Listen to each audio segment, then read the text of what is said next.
So for resale, you will not want to take Sora. Don't be enticed by people who tell you, so low 1.2, you don't take, wasted. Well, you must ask that person, today 1.2, 7 months later, the 1.2 become what? If I tell you it's 2.7, you won't want to take it, right? Taking advantage at the right time. So how can we take advantage of the interest rate? And when is the right time? So in this instant condition for your success, what we need to make sure is on a summary, holding power more than 3 years. Because again, seller stamp duty right now is 3 years. Make sure that on the progressive level, if you are buying properties under construction, make sure you have the full 3 years disbursement, money repayment, piggy bank set aside for it. Okay, so minimum 3 years runway. Next, plan with a multiple exit in place so that in the event you want to liquidate your property. Okay, a lot of people say that properties are not liquidable. I would like to share that if we plan the exit is liquidable, we will be able to exit with optimum profit. And newer properties have better price resistance during a downturn. So again, just like what I mentioned just now, is one of my key metrics under the Urban Transformation Masterclass. And then fourth, always seek the best mortgage rate suitable for you at all times. Because again, if many people are not taking fixed rates, that means they're not locking in their loans and whatnot. I think the market is very volatile, especially so in terms of interest rates for the next 2 to 3 years. Do seek Mortgage Master and their team, which is one of my business partners that I work with very closely. They are able to share with you what is the most updated rates that you could actually reprice or even refinance to, given the rates that you're taking today, given, of course, the market movement and changes altogether. All right. So over here, I would like to basically introduce our special guest today, Mr. David Bay. And this guy needs little introduction because on the main masterclass, if you have joined me before, you would have gotten quite a bit of insights from him on how he sees the market and, of course, how he basically worked like me. We are more client-centric and we basically want to do the best work for our client. So over here, let's introduce Mr. David Bay that will be doing this dialogue with us this evening. Hi. Hey, David. Hello. Okay, Mr. David, how are you? All right, man. You have slimmed down a lot since the last time we got on live. Good. So actually, I think there are some questions on the chat box that we will be pulling out later, and of course, Brandon, which is the MC today, will be asking you some questions later on. But before we go into that, let me dive into some questions that I feel is important for the consumers today that they probably would resonate with the form of uncertainty out there with the change, the introduction of SORA and the phasing out of SIBOR, etc. So the first question I have for you is, should we actually be looking at FD-linked packages during this time of so-called uncertainty or if not rising interest rate environment? What are your thoughts? Okay, so if you're buying resale, then you have either FD link or fixed to choose. Let's put that aside, okay? But if you are looking to buy BUC, new development, then obviously please choose FD link first. Okay, but it's not that simple.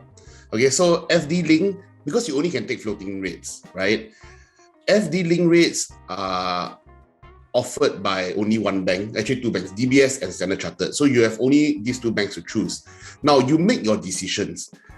Because as KS already has said and shown, that the full disbursement or the heavy disbursements, if you buy a new development today, only comes at a later stage. And one of the things which he also mentioned is that interest rates, right, will stay high typically for only 2 to 3 years. So it should be dropping at the tail end where your disbursements or your loan is bigger. So actually, if you take FD link, you less off some options, but you have more safety.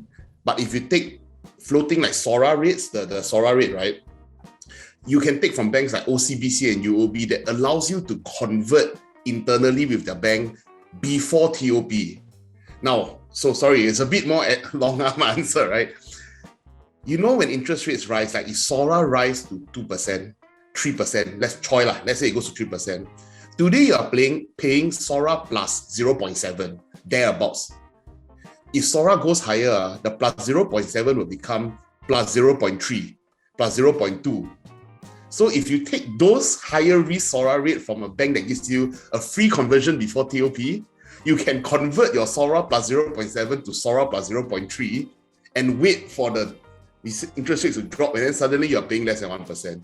So, you should take FD Link for some reasons, you should take SORA for some reasons. It's my job to tell you and explain to you, to give you, the choice is always your choice lah. My job is to give you all the information to make that choice. Yeah. So, given the very explicit explanation that you have just now, could you give us an example? How could these different rates in terms of FD Link and SORA could be formulated by a time-sensitive level? Okay, so to strategize something. We ignore resale first, because resale, then you should choose between FD Link or fixed. Okay, not SORA today. Okay, that strategy different. We talk about new development. Okay, so KS, do you mind giving me a new development that will TOP next year? Normanton Park, yeah. Okay, Normanton Park, if you TOP earlier, less than 2 years time, take FD Link, because you want the safety. It's a lot of money to owe and to pay interest on the early stages.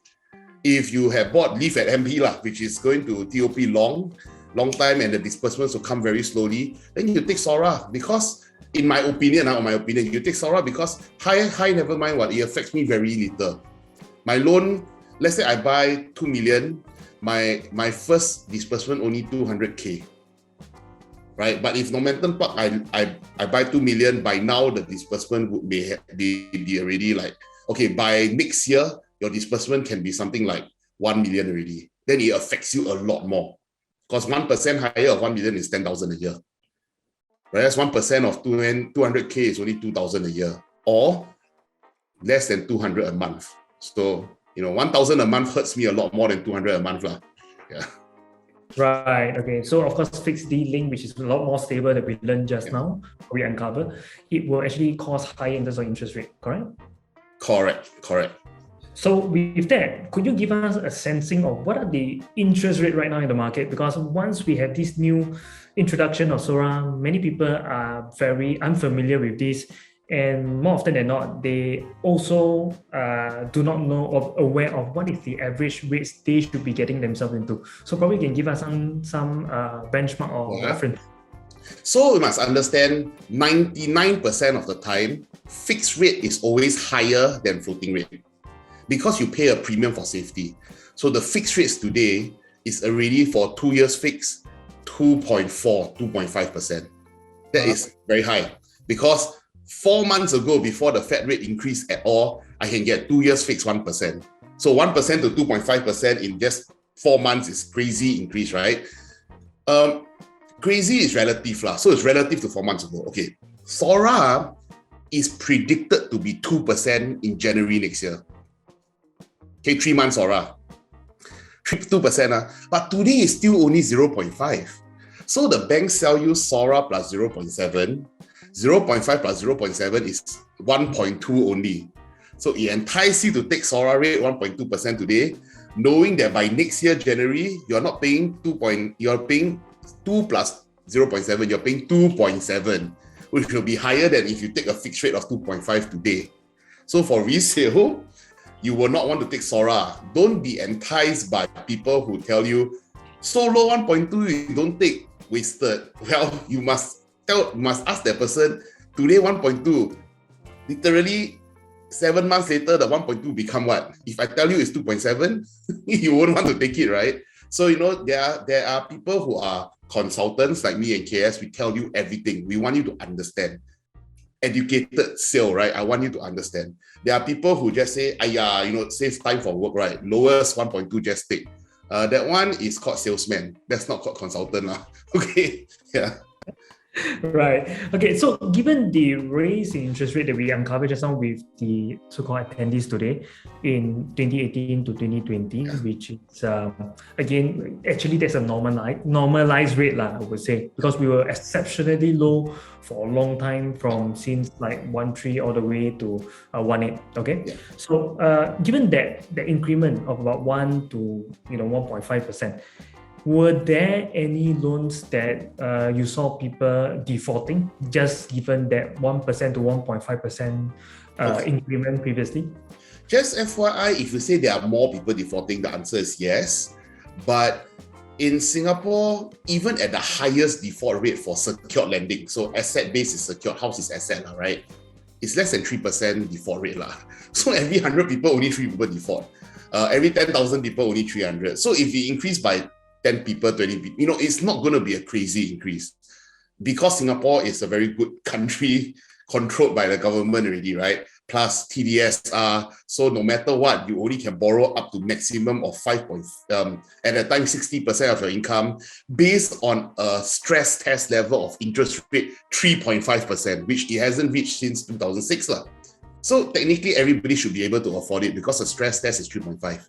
Whereas in 2018 to 2020, the highest, I believe, was January 2020. 3 years fixed is 2.65, 2 years fixed is 2.4. Today, same thing as today. That was the highest in the early part of 2020. Then the Fed rate supposed to increase, never increased, then COVID happened. So whatever's supposed to happen today was supposed to happen 2 years ago. Right. So I think right people now, will default, but the reason was also because of some help that the government gave to the people as well. right. So, and that is especially so during the pandemic, if I'm not wrong. Correct. So in the pandemic, the government allowed all mortgages. If you knew, you could apply for all the banks, all the major banks, right?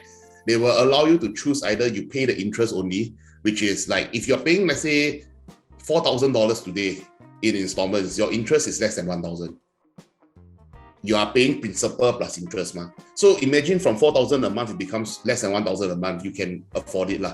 Or you can choose to, I don't pay anything at all. But every interest you owe loads into your loan. So after 1 year is up, 2 years is up, your loan is bigger than it started with. So that's not great also. So that time people were asking the question, should they do that or not? I actually tell them, like, if you can afford it, don't do it. If you cannot afford it, choose to pay interest only. Because you know how when investment comes on a very not property level of savings, right? Compounded interest earns you a lot of money, right? Compounded interest that you owe also can kill you. Okay, so at least pay the interest. But it's up to you. At that point, it's up to you. Now there's no more concession anymore. Yes, correct, exactly. And during that period of time when you say that there is only a small amount of people, like 3% of them default their rate, did you see any particular profile or property types that were going under the hammer? Okay, so typically those that default, because you're asking me default specifically, right? Sure. I would say it's those people who overstretch themselves, and it's for those who bought in the old. Okay, so I did this job in the bank since 0908. Okay, the default normally happens with the higher net worth a bit. A lot of default happens for the sale Sentosa. Okay, and you know what happened during that time? The same thing repeats in 2018, 2019, 2020. It's those people who overstretch. And those people who overstretch is because they never do finances previously. And that's a problem, right? So overstretching is not a great thing. And that's something good. Self-praise a bit, right? That's my job to help you. Then at the same time, why is KS good? Housing agent, not consultant, salesman. The more expensive you buy, the more commission they earn. He don't want you to overstretch. He cares about you. So he forces you to talk to me. Then you buy what you can afford, not what he makes him the most money. Right? So that's why I work with him. I know he cares. Yeah. Yeah, exactly. And our friendship go way back, right? More than a decade already. So it's a privilege. And also I think it's so important that what you shared just now, that more often than not, that 3% actually equates to the high net worth that are overstretching themselves, and of course more and usually higher net worth meaning like newer rich let's put it this way. Okay. Right. Because high net worth, if you got 100 million net worth, very hard to kill yourself. That's true. But you never know, people like James Dyson just did something interesting, right? Right. So I think the next question here is, of course, we mentioned just now 3 percentage point that most people under that category bought properties under that new rich that you just mentioned. So because I have many people that comes to me and mention the AKS, can you help me find undervalued property, especially so when interest rates are rising? I'm sure there are people defaulting their loans and whatnot. And when it comes from my mouth, I'm telling people that, look, this property doesn't fall under the average buyer purchaser price. In fact, it's under that 8 million, 10 million above kind of price where people buy as a trophy. And when bad times come, trophy is the first to go. Yeah, so that was very, very so-called enlightening, because it resonates with what I've always advocate on the so-called when it comes to a one-on-one discovery call with clients, because there are always people out there trying to look for fire sale, right? Fire sale, in a very blunt manner, will not reach our people lah. Okay, if there's a fire sale happening, let's, for example, ABC Bank has default loans fire sale. The first thing, people who will buy the fire sale properties are the directors and CEOs of that bank. Then the friends of the director or CEO of that bank from another bank. So it will not reach us one. Yeah. That's a very interesting insight. So it's within the circle. Right. So yeah, that's very interesting.